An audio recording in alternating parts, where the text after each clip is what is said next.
பற்றி எரியும் இஸ்ரேலி ஆக்கிரமிப்பின் மின்சார உற்பத்தி தளங்களும் எரிசக்தி தளங்களும் கைத்தொழில் துறை தளங்களும். இஸ்ரேலி ஆக்கிரமிப்பின் வடக்கு பிரதேசத்தை பொளந்து கட்டும் ஹிஸ்புல்லா இராணுவத்தின் ஏவுகணைகளும் அதிகரித்திருக்கக்கூடிய உயிரிழப்புகளும் தரைமட்டமாக்கப்பட்டிருக்கக்கூடிய குடியிருப்பு பிரதேசங்களும் கொத்து கொத்தாக அளிக்கப்பட்டிருக்கக்கூடிய இஸ்ரேலி ஆக்கிரமிப்பின் மெர்காவா போர்த்தாங்கி வாகனங்களும். ஈரானுக்கு எதிராக ஒரே நேரத்தில் 3 தாக்குதல்களை மேற்கொள்வதற்கு திட்டமிட்டிருக்கக்கூடிய டொனால்ட் ட்ரம்பும் இந்த சவாலை முறியடிப்பதற்கு முழுமையாக தயாராக இருக்கக்கூடிய ஈரானும் ஈரானினுடைய காத்திருப்பும். அடிமை அரபு தலைவர்களுக்கு ஈரான் அனுப்பியிருக்கக்கூடிய மிக முக்கியமான செய்தியும் ஈரானுக்கு எதிராக களமிறங்குவதற்கு தயாராகும் அடிமை அரபு தலைவர்களும். ஈராக்கிலே அமெரிக்காவும் இஸ்ரேலி ஆக்கிரமிப்பும் ஆரம்பித்திருக்கக்கூடிய உச்ச வான்வழி தாக்குதல்களும் இனப்படுகொலை செய்யப்பட்டு வரும் ஈராக்கிய மக்களும்.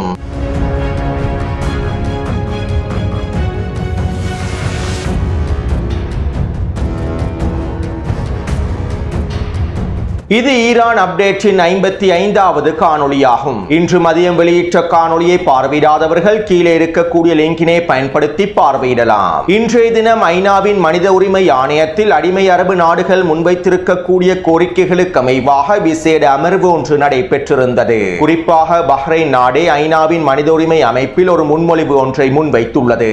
ஈரான் மேற்கொண்டு வரக்கூடிய தாக்குதல்களினால் அதிகளவான பஹ்ரைன் மக்கள் பாதிக்கப்பட்டிருப்பதாகவும் அரபு நாடுகளுக்கு எதிராக கொள்ளக்கூடிய ஈரானின் தாக்குதலினால் அரபு நாட்டு மக்கள் பாதிக்கப்பட்டிருப்பதாகவும் இதனால் அவசரமாக ஈரானுக்கு எதிராக மனித உரிமை அமைப்பானது முடிவுகளை எடுக்க வேண்டும் என்றும் ஈரானின் இந்த தாக்குதல்களை தடுத்து நிறுத்துவதற்கு ஐநாவின் மனித உரிமை அமைப்பானது அடுத்த கட்ட தீர்மானங்களை கொண்டு வர வேண்டும் என்றும் பஹ்ரைன் உட்பட ஏனைய அடிமை அரபு நாடுகள் ஒன்றிணைந்து ஐநாவினுடைய மனித உரிமை அமைப்பில் முன்மொழிவுகளை முன்வைத்து இன்றைய தினம் கலந்துரையாடல்களையும் மேற்கொண்டுள்ளார்கள். மேலும் அடுத்த வாரம் அடிமை அரபு நாடுகள் ஒன்றிணைந்து ஐநாவினுடைய பாதுகாப்பு சபையில் ஈரானுக்கு எதிரான இன்னுமொரு தீர்மானத்தை நிறைவேற்றுவதற்கு தயாராகி வருவதாகவும் தகவல்கள் வெளியாகியுள்ளன. உண்மையில் ஐக்கிய நாடுகள் சபையானது தற்போது எதற்கிருக்கின்றது என்றே தெரியாது. 2.5 வருடமாக பலஸ்தீனிய மக்கள் இனப்படுகொலை செய்யப்படும் போது எந்தவிதமான முடிவுகளையும் ஐக்கிய நாடுகள் சபையினால் எடுக்க முடியவில்லை. மேலும் ஐக்கிய நாடுகள் சபையானது எந்தவிதமான அதிகாரமும் இல்லாத அமைப்பாகவே மாறிவிட்டது. அமெரிக்காவினுடைய ஜியோனிஸ் ஆக்கிரமிப்பினுடைய ஊதுகுழலாகவே மாறிவிட்டது. இப்படியான நிலைமையில் அடிமை அரபுகள் ஈரானுக்கு எதிராக ஐநாவின் பாதுகாப்பு சபையில் எந்த தீர்மானத்தை நிறைவேற்றினாலும் அது ஈரானிய களத்தில் எந்த விதமான தாக்கத்தையும் ஏற்படுத்த போவதில்லை. மேலும் ஈரானுக்கு எதிரான இந்த தீர்மானங்களை பற்றி ஈரானிய தலைவர்கள் கவலைப்பட போவதும் இல்லை. பலஸ்தீனிய மக்களுக்கு எதிராக எந்த ஒரு தீர்மானத்தையும் எடுக்க முடியாத ஐநாவை பற்றி ஈரானிய தலைவர்கள் கவலைப்பட போவதே இல்லை. அடுத்து இது ஒரு புறம் இருக்க சவுதி அரேபியாவும் ஐக்கிய அரபு அமீரகமும் ஈரானுக்கு எதிரான போரை ஆரம்பிப்பதற்கு தயாராகி வருவதாகவும் ஈரானுக்கு எதிரான போரிலே நேரடியாக களமிறங்குவதற்கு நெருங்கி விட்டதாகவும் கடந்த 2 நாட்களாக செய்திகள் வெளியாகிய வண்ணம் இருக்கின்றன. ஈரானுக்கு எதிரான தாக்குதல்களை வீரியப்படுத்த வேண்டும், ஈரானிலே இருக்கக்கூடிய தலைவர்களை படுகொலை செய்ய வேண்டும், அவசரமாக ஈரானின் கதையை முடிக்க வேண்டும் என சவுதி ஜோனி டொனால்ட் ட்ரம்பின் நிர்வாகத்திற்கு தொடர்ச்சியான கோரிக்கைகளையும் அழுத்தங்களையும் வழங்கி வந்தது. இவை தொடர்பாக கடந்த வாரமே நான் காணொளிகளில் குறிப்பிட்டிருந்தேன். ஈரானினுடைய ஏவுகணை திறன்களையும் ஈரானினுடைய ஆயுத திறன்களையும் எப்படியாவது முடிவுக்கு கொண்டு வர வேண்டும் என்கின்ற தேவை சவுதி அரேபியாவுக்கு இருக்கின்றது. இதற்கமைவாகவே சவுதி ஜோனி டொனால்ட் ட்ரம்புக்கு முழுமையான ஆதரவையும் வெளிப்படுத்தி வருகின்றார். மேலும் ஐக்கிய அரபு அமீரகத்தின் ஸ்னோபி ஏற்கனவே ஈரானுக்கு எதிராக முழுமையான வேலை திட்டங்களில் களமிறங்கியுள்ளது. ஆப்ரஹாம் உடன்படிக்கைக்கு அமைவாக ஈரானுக்கு எதிரான எதிர்ப்பற்றுகளுக்கு எதிரான பலஸ்தீனிய போர்முனைக்கு எதிரான பலஸ்தீனிய காரணத்திற்கு எதிரான எல்லாவிதமான வேலை திட்டங்களிலும் ஐக்கிய அரபு அமீரகம் தொடர்பு பட்டுள்ளது. எனவே தற்போது சவுதி அரேபியாவும் ஐக்கிய அரபு அமீரகமும் ஈரானுக்கு எதிராக செயற்படுகின்றார்கள் என்பது ஒரு புதிய செய்தி அல்ல. இந்த போரை ஆரம்பிப்பதற்கு முன்பிலிருந்தே சவுதி ஜோனியும் அமீரகத்தினுடைய ஸ்னோப்பியும் இந்த போரை ஆரம்பிப்பதற்கு டொனால்ட் ட்ரம்புக்கு முழுமையான ஆதரவை வழங்கியிருந்தார்கள். மேலும் இதற்கமைவாக நேற்றிரவு நடைபெற்ற ஊடக சந்திப்பிலே டொனால்ட் ட்ரம்பிடம் அமெரிக்க ஊடகவியலாளர்கள் இவ்வாறு கேள்வி எழுப்பினார்கள். ஈரானுக்கு எதிரான போரிலே நேரடியாக களமிறங்குவதிலும் ஈரானுக்கு எதிரான தாக்குதல்களை வீரியப்படுத்துவதிலும் சவுதி அரேபியாவின் MBS உங்களுக்கு ஊக்கம் அளிக்கின்றாரா என அமெரிக்க ஊடகவியலாளர்கள் டொனால்ட் ட்ரம்பிடம் கேள்விகளை எழுப்பினார்கள். ஆம், அவர் ஒரு போர் வீரன். சொல்ல போனால் அவர் எங்களோடு ஒன்றிணைந்து போராடுகின்றார். ஈரானுக்கு எதிரான போரிலே அவர் எங்களுக்கு முழுமையான ஆதரவை வழங்கி வருகின்றார் என டொனால்ட் டொனால்ட் ட்ரம்ப் கருத்துக்களை வெளியிட்டிருந்தார். அத்தோடு ஈரானுக்கு எதிரான தரைவழி தாக்குதல்களை ஆரம்பிப்பதற்கும் சவுதி ஜோனி டொனால்ட் ட்ரம்புக்கு முழுமையான ஆதரவை சம்மதத்தினை வழங்கி இருப்பதாகவும் தற்போதைய பொருளாதார ஸ்திரத்தன்மையின்மை அதிகளவான வெளியேற்றம் என்பன தற்காலிகமான விடயங்கள் என்றும் ஈரானை நாங்கள் அவசரமாக முடிவுக்கு கொண்டு வந்துவிட்டால் ஈரானினுடைய அடுத்த கட்ட தலைவர்களையும் படுகொலை செய்துவிட்டால் சரியான தாக்குதல்களை மேற்கொண்டு தரைவழி தாக்குதல்களை மேற்கொண்டு ஈரானை சரணடைய செய்துவிட்டால் அதற்கு பிறகு எண்ணெய் விலை தானாகவே குறைந்துவிடும் என்றும் பொருளாதாரமும் ஸ்திரத்தன்மையை அடைந்து விடும் என்றும் சவுதி ஜோனி டொனால்ட் ட்ரம்புக்கு தெரிவித்திருப்பதாகவும் ஈரானுக்கு எதிரான அடுத்த கட்ட தரைவழி தாக்குதலுக்கு முழுமையான ஆதரவை சவுதி ஜோனி வழங்கி இருப்பதாகவும் தகவல்கள் வெளியாகியுள்ளன. அதே போன்று ஐக்கிய அரபு அமீரகத்தினுடைய ஸ்னோபியும் அவசரமாக ஈரானுக்கு எதிரான தாக்குதல்களை தரைவழி தாக்குதல்களை ஆரம்பித்து ஈரானினுடைய அழுத்தத்தை முடிவுக்கு கொண்டு வர வேண்டும் என டொனால்ட் ட்ரம்பினுடைய நிர்வாகத்திற்கு உச்சக்கட்ட அழுத்தங்களை வழங்கி வருகின்றது. மேலும் ஈரானுக்கு எதிராக சவுதி அரேபியாவும் ஐக்கிய அரபு அமீரகமும் நேரடியாக போரில் களமிறங்குவதற்கும் தயாராகி வருவதாகவும் தெரிவிக்கப்படுகின்றது. உண்மையில் தற்போதைய சூழ்நிலையில் சவுதி அரேபியாவும் ஐக்கிய அரபு அமீரகமும் அதிகமாக பேசிக் கொண்டிருக்காமல் ஈரானுக்கு எதிரான போரை அவசரமாக ஆரம்பிக்க வேண்டும். சவுதி ஜோனியும் அமீரகத்தினுடைய ஸ்னூபியும் அவசரமாக ஈரானுக்கு எதிரான போரை ஆரம்பிக்க வேண்டும்.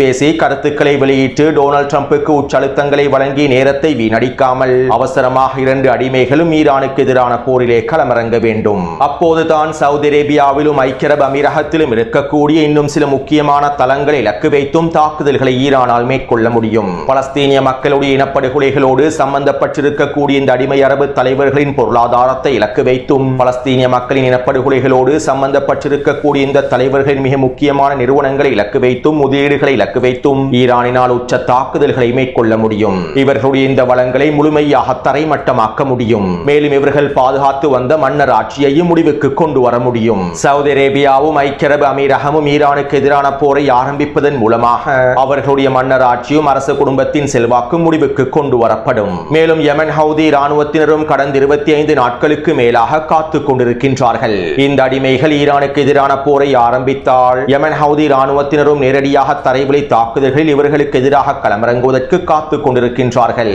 சவுதி அரேபியாவையும் ஐக்கிய அரபு அமீரகத்தையும் பதம் பார்ப்பதற்கு யமனினுடைய தீப்பிழம்பு காத்துக் கொண்டிருக்கின்றது. எனவே இதனால் அவசரமாக சவுதி அரேபியா மற்றும் ஐக்கிய அரபு அமீரக அடிமைகள் ஈரானுக்கு எதிரான போரை ஆரம்பித்து விட வேண்டும்.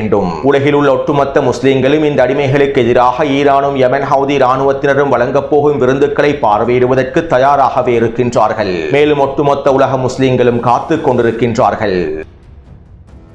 அடுத்து இன்று காலை ஈரானின் காத்தமல் அன்பியா தலைமையகம் அடிமை அரபு தலைவர்களுக்கு அவசர செய்தி ஒன்றை அனுப்பி வைத்திருந்தது. காத்தமல் அன்பியா தலைமையகத்தின் ஊடக பேச்சாளர் இந்த செய்தியை அரபு மொழியிலேயே வெளியிட்டிருந்தார். உங்களுடைய பாதுகாப்பிற்காக அமெரிக்கர்கள் ஒரு தோட்டாவையாவது பயன்படுத்துவார்களா? உங்களை பாதுகாப்பதற்காக அமெரிக்கர்கள் வருவார்கள் என்று நீங்கள் நினைக்கின்றீர்களா? உங்களை பாதுகாப்பதற்காக அவர்கள் தோட்டாக்களை செலவிடுவார்கள் என்று நீங்கள் நினைக்கின்றீர்களா? இன்னும் அமெரிக்கா உங்களை பாதுகாக்கின்றது என்று நீங்கள் நம்புகின்றீர்களா? அமெரிக்காவின் முதலும் கடைசியுமான நோக்கம் இஸ்ரேலிய ஆக்கிரமிப்பை பாதுகாப்பது தான். அமெரிக்கா முஸ்லிம் நாடுகளை பார்க்கும் போது எண்ணெய் வளத்தையும் எரிவாயு வளத்தையும் செல்வத்தையுமே பார்க்கின்றது. அமெரிக்கர்கள் உங்களுடைய செல்வத்தையும் எண்ணெயையும் எரிவாயுவையுமே பார்க்கின்றார்கள். அவற்றை கொள்ளையடிப்பதற்கே உங்களோடு இருக்கின்றார்கள். 1963 ஆண்டு மற்றும் 1973 ஆண்டுகளில் உங்களுடைய முன்னாள் ஆட்சியாளர்கள் இஸ்ரேலிய ஆக்கிரமிப்புக்கு எதிராக போர் தொடுத்தார்கள். ஆனால் அந்த சந்தர்ப்பத்தில் தோல்வியடைந்து விட்டீர்கள். ஒரு ஒருங்கிணைந்த படை இல்லாததன் விளைவாகவே, ஒருங்கிணைந்த கூட்டமைப்பு இல்லாததன் விளைவாகவே நீங்கள் தோல்வி அடைந்தீர்கள். அமெரிக்கா மற்றும் இஸ்ரேலிய ஆக்கிரமிப்பை வெல்ல முடியாது என்கின்ற கட்டுக்கதைகளை தற்போது ஈரான் துடைத்தெறிந்து விட்டது. அமெரிக்காவையும் இஸ்ரேலிய ஆக்கிரமிப்பையும் எதுவும் செய்ய முடியாது என்கின்ற கட்டுக்கதைகளையும் மாயைகளையும் ஈரான் முழுமையாக உடைத்தெறிந்து விட்டது. முஸ்லிம்கள் இவ்வளவு நாளாக கண்ட கனவை ஈரான் நிறைவேற்றி வருகின்றது. அமெரிக்காவும் ஜியோனிஸ் ஆக்கிரமிப்பும் மிகவும் பலவீனமானவர்கள் என்பதனை ஈரான் இந்த உலகுக்கு உணர்த்தியுள்ளது. அமெரிக்கா அரபு நாடுகளுக்கு ஒரு பொழுதும் பாதுகாப்பை வழங்காது என்பதனையும் ஈரான் உணர்த்தியுள்ளது. இதற்கு பிறகும் நீங்கள் அமெரிக்காவை நம்ப வேண்டாம். ஆக்கிரமிப்பாளர்களிடமும் எதிரிகளிடமும் நீங்கள் பாதுகாப்பை தேட வேண்டாம். எதிரிகளிடமிருந்தும் ஜியோனிஸ் ஆக்கிரமிப்பாளர்களிடமிருந்தும் உங்களுக்கு ஒரு பொழுதும் பாதுகாப்பு கிடைக்கப் போவதில்லை. தற்போது நாங்கள் அவசரமாக ஒரு கூட்டணியை உருவாக்க வேண்டும். மத்திய கிழக்கு பிராந்தியத்தில் இருக்கக்கூடிய அனைத்து நாடுகளும் ஒன்றிணைந்து ஈரானோடு ஒன்றிணைந்து ஒரு பாதுகாப்பு கூட்டணி கூட்டணியை உருவாக்குவதற்கான நேரமும் காலமும் வந்துவிட்டது. அமெரிக்கா மற்றும் இஸ்ரேலி ஆக்கிரமிப்பின் ஆதிக்கத்தை துரத்தி அடித்துவிட்டு ஒரு கூட்டணியை உருவாக்குவதற்கான காலமும் நேரமும் வந்துவிட்டது. மேலும் இந்த கூட்டணியை உருவாக்குவதற்கு நாங்கள் தயாராகவே இருக்கின்றோம். இந்த கூட்டணியின் மூலமாக மத்திய கிழக்கில் இருக்கக்கூடிய நாடுகளின் பாதுகாப்பை உறுதி செய்வதற்கு நாங்கள் தயாராகவே இருக்கின்றோம். அல் குர்ஆனை அடிப்படையாக கொண்ட ஒரு இராணுவ கூட்டமைப்பை உருவாக்குவதற்கு நாங்கள் தயாராகவே இருக்கின்றோம். மேலும் இந்த இராணுவ கூட்டணியின் பாதுகாவலனாக நிச்சயமாக இறைவன் இருப்பான் என ஈரானின் காத்தமல் அன்பியா தலைமையகத்தின் ஊடக பேச்சாளர் தெரிவித்துள்ளார். ஈரானுக்கு எதிரான போரை அடிமை அரபு நாடுகள் ஆரம்பிப்பதற்கு முன்பு ஈரான் இந்த அடிமை அரபு நாடுகளுக்கு அனுப்பியிருக்கக்கூடிய இறுதி செய்தியாகவே இந்த செய்தி பார்க்கப்படுகின்றது.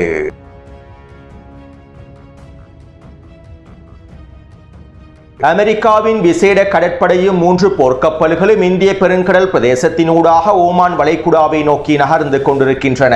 வருகின்ற வெள்ளிக்கிழமை 5000க்கும் அதிகமான அதிகாரிகளை கொண்டிருக்கக்கூடிய விசேட படைப்பிரிவுகளை கொண்டிருக்கக்கூடிய அமெரிக்காவின் கடற்படையும் 3 போர்க்கப்பல்களும் ஓமான் வளைகுடா பிரதேசத்தை வந்தடைந்துவிடும். ஆப்ரஹாம் லிங்கன் போர்க்கப்பலும் தற்போது ஈரானிய கடற்படை எல்லை பிரதேசத்திலிருந்து 1200 கிலோமீட்டர் வரையில் நிலை கொண்டுள்ளது.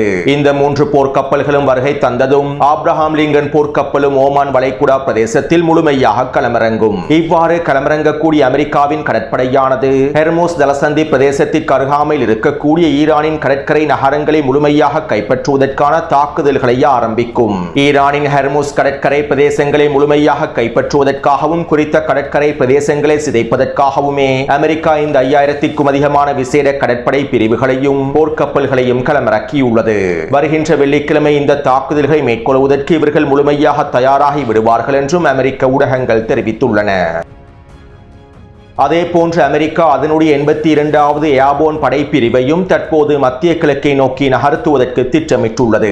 82வது ஏர்போர்ன் படைப்பிரிவில் இருக்கக்கூடிய விசேட தேர்ச்சி பெற்றிருக்கக்கூடிய 3000க்கும் அதிகமான உயரடுக்கு படை சிப்பாய்களை அதிகாரிகளை மத்திய கிழக்கில் களமிறக்குவதற்கு அமெரிக்காவின் பென்டகன் ஒப்புதல் அளித்துள்ளது. இந்த 82வது ஏர்போர்ன் படைப்பிரிவானது அமெரிக்க இராணுவத்தினால் உருவாக்கப்பட்டிருக்கக்கூடிய விசேட தேர்ச்சி பெற்றிருக்கக்கூடிய உயரடுக்கு படைப்பிரிவாகும். 18 மணித்தியாலங்களுக்குள் உலகிலே இருக்கக்கூடிய ஒரு பிரதேசத்திற்கும் சென்று தாக்குதல்களை மேற்கொண்டு குறித்த பிரதேசங்களை கைப்பற்றுவதற்காகவே இவர்கள் சிறப்பு தேர்ச்சி அடைந்துள்ளார்கள். வான்வழியாக பாராசூட் மூலமாக களமிறங்கி விமான நிலையங்கள், முக்கியமான இராணுவ தளங்கள், துறைமுகங்கள் என அனைத்தையும் கைப்பற்றி ஒரு பிரதேசத்தை முழுமையாக தங்களுடைய கட்டுப்பாட்டுக்கு கீழால் கொண்டு வருவதற்கான எல்லாவிதமான பயிற்சிகளும் குறித்த படைப்பிரிவுகளுக்கு வழங்கப்பட்டிருப்பதாக தெரிவிக்கப்படுகின்றது. எனவே இவ்வாறு அமெரிக்காவின் விசேட தேர்ச்சி பெற்றிருக்கக்கூடிய 82வது ஏர்போர்ன் படைப்பிரிவை தான் அமெரிக்கா ஈரானின் காக்தீவை கைப்பற்றுவதற்கு களமிறக்கப் போகின்றது. அதே போன்று வருகின்ற வெள்ளிக்கிழமை இரவுக்கு பின்பு சர்வதேச சந்தையை, பங்குச் சந்தையை முழுமையாக இழுத்து மூடிவிட்டு ஈரானின் எரிசக்தி தளங்களையும் மின்சக்தி கட்டமைப்புகளையும் இலக்கு வைத்து தாக்குதல்களை மேற்கொள்வதற்கும் அமெரிக்க இராணுவமும் இஸ்ரேலி ஆக்கிரமிப்பு இராணுவமும் தயாராகி வருகின்றன. அத்தோடு இங்கிருக்கக்கூடிய இன்னும் ஒரு முக்கியமான விடயம் என்னவென்றால், இந்த 3 தாக்குதல்களையும் அமெரிக்கா ஒரே நேரத்தில் மேற்கொள்வதற்கே திட்டமிட்டுள்ளது.